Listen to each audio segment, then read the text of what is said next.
Welcome to our weekly Torah Insight and Story. The central theme of this week's Torah portion is the splitting of the sea and the miraculous crossing of the children of Israel of that sea and the eventual drowning of the Egyptians who were pursuing them. And our sages in the Midrash tell us that when they approached the sea and they realized that they were being pursued by the Egyptians, they were between a rock and a hard place. 4 different camps arose as to what they should do in this very dire situation. One group said, let's plunge into the sea. Let's drown ourselves. We're not going to be able to fight the Egyptians. We're not going to survive. So let us take our own lives. Sounds like what Jews did in Masada when they were being pursued by the Romans. They would rather take their own lives than be at the mercy of the Romans. Similarly here, they said, let's drown ourselves. That was one group. A second group said, let's return to Egypt. Yes, we'll go back to being slaves, but at least we'll survive. It's better than dying.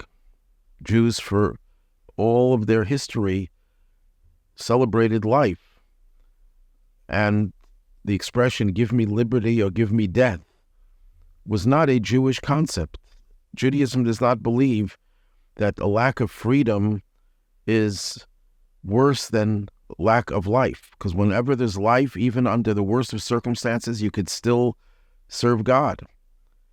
So this group felt that we're not going to take our own lives. That would be wrong. Maybe it would show that our dignity, that we're willing to die on our own rather than being captured by the Egyptians.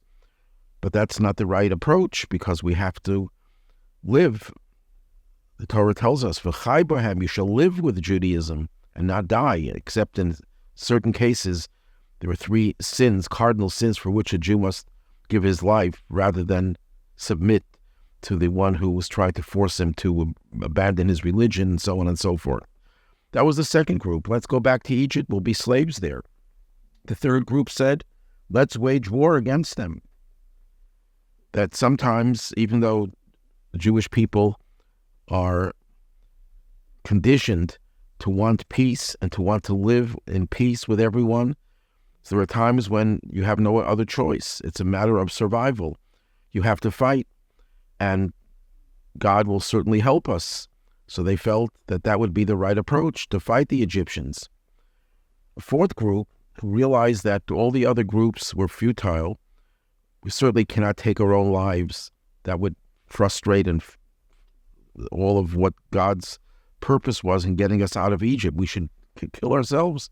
The one that says to go back to Egypt didn't make any sense, they felt, because God took us out of Egypt. He certainly doesn't want us to go back to be slaves. God told us to leave Egypt. And the third group that said fight the Egyptians, that made a lot more sense, because right after this, the Torah says the Jews left Egypt with arms. They were armed for eventual battle. Though it was not intended for battle with the Egyptians, it was intended for the battle with the Amalekites and other nations later on in the 40 years that they stayed in the desert. But this fourth group felt that was not right either, because we were no match for the Egyptians. So what's the other alternative? The fourth alternative was, let's cry out to God. Let's pray. This is, as Rashi says, this is the profession of our ancestors. We find Abraham prayed, Isaac prayed, Jacob prayed. And as the Rebbe explains, sometimes you pray even when you have no desire for anything that you need, just the idea of communicating and having a relationship with God. And the Jews felt this is what you do in a time of crisis, you pray. And yet, Moses was told by God that all 4 were wrong. This is a case of multiple choice where the 5th choice is none of the above. Why none of the above? Because, as the Torah itself says, God tells Moses, speak to the children of Israel and tell them to travel. In other words, they were told that all four of these approaches may have merit in other times, but not now. This is not the right thing. And that's why when God says to tell Moses says to Moses to tell the people, stand firm and see God's salvation that he will perform for you today. That was addressed to those who wanted to throw themselves into the sea. No need for that. You're going to be saved. The next statement, you may be seeing the Egyptians today, but you will never see them again. That was addressed to those who wish to return to Egypt. You're not going to see them again. You're not going back there. God will fight for you. That was addressed to those who wanted to fight, who wanted to wage battle. And then when it says you must remain silent, that was addressed to those who wanted to pray. This was not the right time. This is the time to continue going. Why continue going? Because the whole purpose of the Exodus was not just to be free, physically free, to throw over, get rid of the yoke of slavery, of bondage. That was not the goal. The goal was not freedom. The goal was a kind of freedom, the spiritual freedom, the ultimate goal of freedom, and that is to receive the Torah that would give them a purpose in life and fulfill the purpose for which God created the whole world. So here you're on the way to Sinai to get the Torah, and there's an obstacle. Since when do obstacles pose a problem? You just keep on going. If there's a sea, so what? The sea will eventually split. And indeed, that's exactly what happened. Our sages tell us that Nachshon ben Aminadav, Nachshon was the leader of the tribe of Yehuda, of Judah, and he just went into the sea, and it didn't split until the water reached his nostrils. And at that point, God says to Moses to strike the sea, and the sea would split, and everyone would cross on dry land. The lesson is a very powerful lesson, that whenever we're in a quandary, what is our course of action? Whenever we have obstacles, we have to ask ourselves, what is my purpose? Why did God put me here? What is the mission? If the mission is to go forward, then I know I have to go forward regardless of what the obstacles are. If the mission is to go backwards, I have to go backwards, whatever the mission is. But obviously the mission is always to go forwards towards Mount Sinai. Today we're living in a period where the mission for us is to go towards the Messianic age, towards the coming of Mashiach and the ultimate redemption. And everything we do has to be permeated with that spirit, with that goal and that objective in mind. And yes, prayer is very important. If you could walk and chew gum at the same time, then you could go towards Mashiach and pray. It's all part of Mashiach. If it means to wage war as we're waging now against the modern-day Amalek who want to destroy the Jewish people, we have to fight that war. But all of what we do has to be permeated with the idea that we're going towards Mashiach, we're going towards the ultimate redemption. The story I wanted to share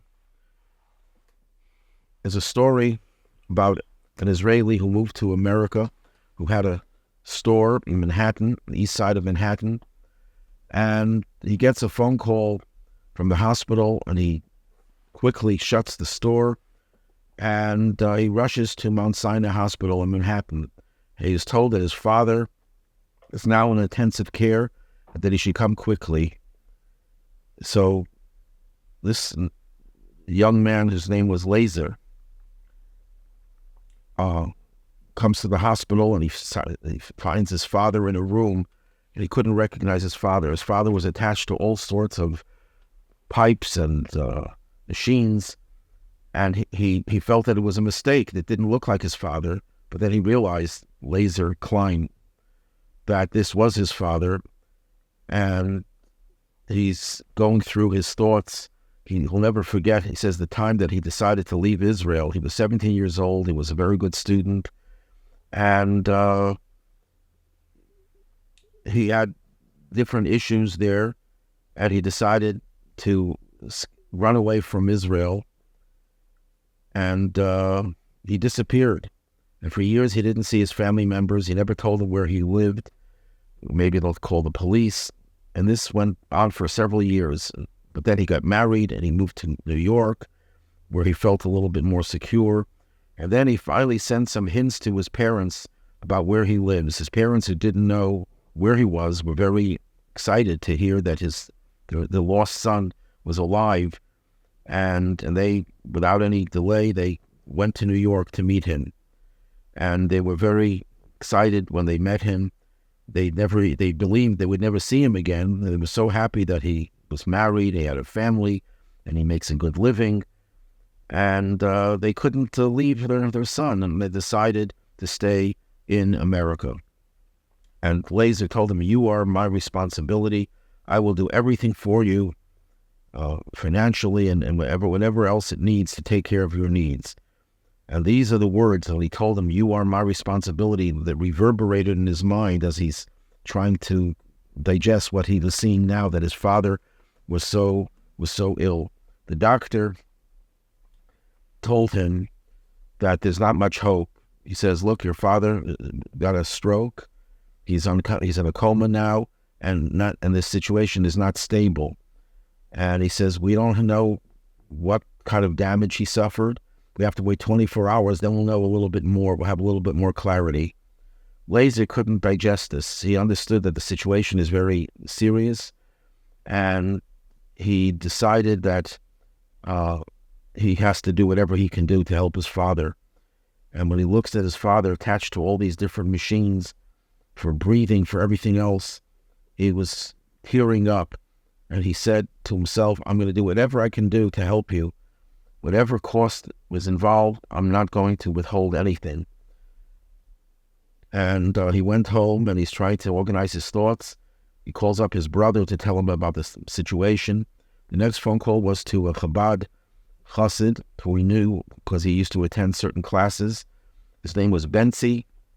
And Benzi would always tell him about the Rebbe, about the miracles that happened with the Rebbe, and people who recovered from serious illnesses through the Rebbe's blessing. So Benzi, when he hears the story of Lazer, he tells him, "Look, every Sunday the Rebbe gives out dollars to everyone who comes, and he gives blessings. I'm going to wait for you there, and you come there." This is the first time Lazer ever went to the Rebbe, and whenever he was asked before, he always would say, "I'm not a religious person, and it wouldn't be right for me to go to a rabbi for a blessing." But this is one time that he decided he has to do whatever he can do for his father's recovery, even if it doesn't fit into his principles. And in spite of the rain that was coming down on that Sunday, Lazer came to 770, the center of Chabad, and he couldn't believe what he saw. He saw hundreds of people in the rain lining up to go to get the dollar from the Rebbe. And he thought that it must be a special occasion. But when Benzi told him, "No, this is every Sunday, thousands of people would come." And he's getting very emotional, very excited as he's approaching closer to the Rebbe. And then they came into the room where the Rebbe was greeting everyone and giving them a dollar. And he became like transfixed. He was paralyzed. And if Benzi didn't push me, he said, I wouldn't have asked anything from the Rebbe. Rebbe, he said, with great emotion, he said it in Yiddish. He remembered Yiddish from his home. "My father is very sick. He has a stroke. Rebbe, please bless him with a complete recovery." The Rebbe gave him a dollar, blessed him with success, and he gave him another dollar. He says, "Give this dollar to your father, that he should put it in a tzedakah pushka, in a charity box." And he came out of the Rebbe, he was like very confused. And he said to Benzi, "The Rebbe didn't understand what I told him. I told him my father had a stroke and he's paralyzed and he's not conscious. How could my father give the dollar to tzedakah?" He was like very disappointed. And Benzi smiled. He says, "That's exactly the point. If the Rebbe tells you that your father should put it into the pushka, it's clear that your father will be able to do it." Well, Lazer was not convinced. He remembered what the doctor told him the night before. Don't expect any miracles. The situation is very, very serious, and there's virtually no hope that anything will change. "I know the situation," the doctor says. "I'm very familiar with it." And he says, in this age, the body does not recover from such a attack. And he put the dollar in his pocket, and he's upset. He's now sorry that he agreed to go to follow his emotions. And he did listen to what Benzi was telling him, that he should go to the hospital and give the dollar to his father. He says, "Don't be foolish," he said, and he went home. Well, his wife, who was, when she heard about, when she sees him coming back with really depressed, so when she hears that he says that the Rebbe told him to give the dollar to the father and that he should put it in the pushka, so she said, you have to go. So Laser listens, good husband listens to his wife, and he comes into the room and there's no one there. And he starts to cry. The bed was empty, and he understood what that meant.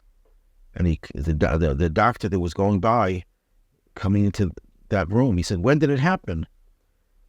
And he couldn't even finish the sentence. And the doctor smiled. He says, why are you so confused? Your father woke up just a little while ago, and he's now in another room. Eliezer took the dollar, the crushed dollar, from his pocket. He straightened it out, kissed it with love, soaked it with his tears. There's no one like the Rebbe, he said to himself when he looked at his father, who was sleeping a very pleasant sleep without any machines attached to him and with very peaceful breaths. Not too long after that, he gave the dollar to his father, who put it in the pushka. May we see miracles like these repeat themselves with the Jews, especially in Israel, in Gaza. May we see an end to the fighting with a total victory over the evil forces of Amalek, the modern-day Amalek.